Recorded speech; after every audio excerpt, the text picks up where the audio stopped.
La lumière doit jaillir, la vérité doit jaillir.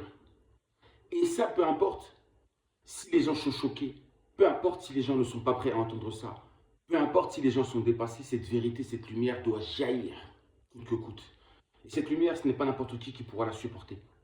La vérité a besoin d'être enfin dite.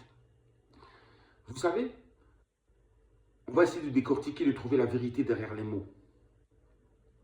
En Chiluba, on dit Viji Mukulu Chimbangu. Viji Mukulu Chimbangu. Lui, Tata Mokili. Oui, Tata Mokili. Le père de l'humanité. Tata Nzambi Mpungu Tulende. Le père créateur tout-puissant. Voilà comment on nomme Kimbangu. Kimbangu qui signifie celui qui révèle les choses cachées. Qui, à part le créateur lui-même, peut révéler des choses cachées. Kimbangu qui est venu là, en 1887, naissance. Sachez-le que Kimbangu, c'était le créateur, oui, incarné dans la chair d'un homme. Et toutes les choses qu'il pouvait accomplir, ces miracles, c'est-à-dire sauver des morts, toutes ces choses qu'il a pu faire, guérir les malades, etc., ce n'étaient pas des capacités humaines, c'était des capacités divines. Kimbangu était capable de faire des choses qu'aucun humain ne peut faire ici sur cette terre. Et bizarrement, tous les miracles que Kimbangu a accomplis, Jésus semble avoir accompli à peu près les mêmes.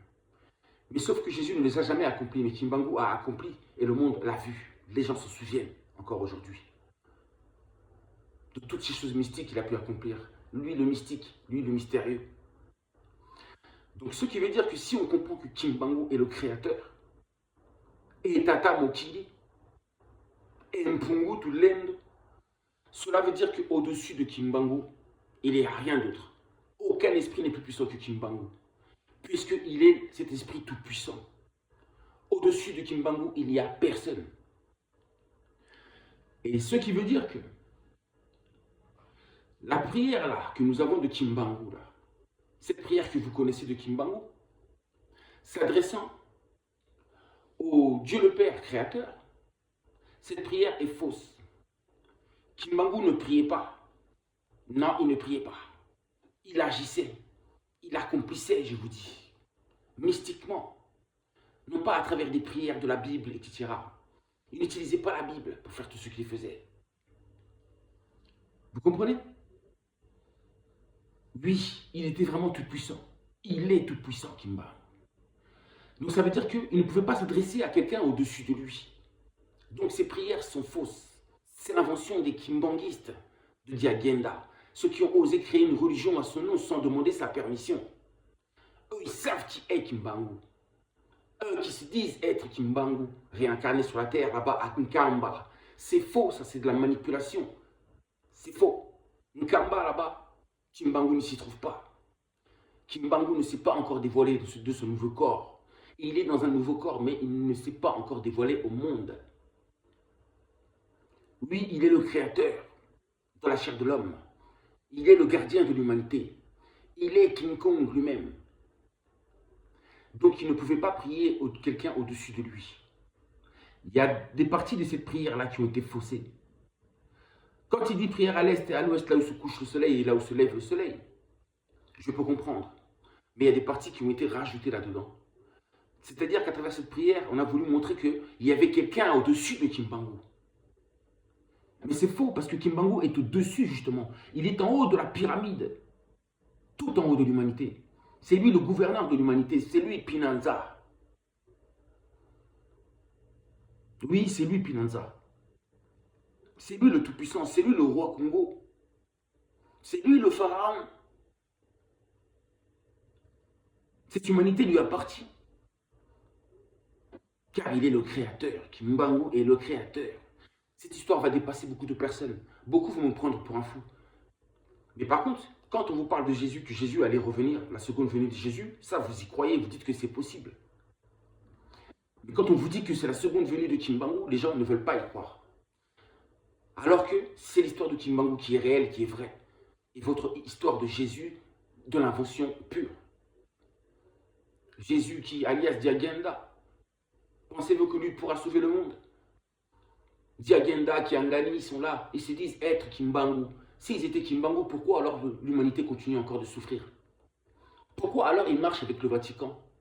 Pourquoi ils marchent alors avec la franc-maçonnerie? Pourquoi alors le peuple Congo est toujours en train de souffrir? Pourquoi? Alors qu'ils sont en œuvre, ils ont le pouvoir dans les mains, mais ils ne changent absolument rien, puisqu'ils ne sont pas Kimbangu, ce sont des imposteurs. Et vous saurez qui est Kimbangu. Vous saurez. C'est le créateur dans la chair de l'homme, c'est-à-dire avec des capacités que vous ne pouvez même pas imaginer. Quand vous dites les trois pouvoirs, oui, il les a les trois pouvoirs, mais bien plus que ça.